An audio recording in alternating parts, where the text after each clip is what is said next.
Assalamualaikum warahmatullahi wabarakatuh.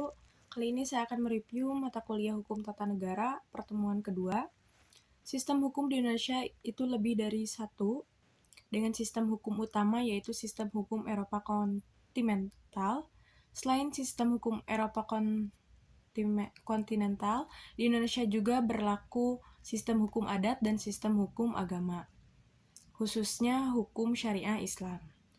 Kenapa di Indonesia adanya sistem hukum Eropa kontinental? Karena peraturannya berbentuk undang-undang yang tersusun secara sistematis dalam kodifikasi. Tujuan hukumnya adalah kepastian hukum.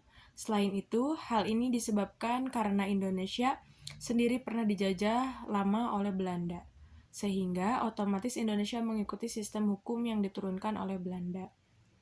Untuk sistem hukum agama dan sistem hukum adat, itu sendiri ada karena bangsa Indonesia mempunyai berbagai macam suku bangsa yang memiliki adatnya masing-masing.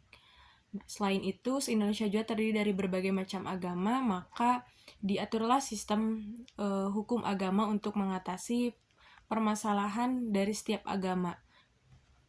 Contohnya untuk mengatur suatu pernikahan. Apakah sistem hukum yang campuran ini adalah yang terlebih atau malah menjadi sebuah kendala?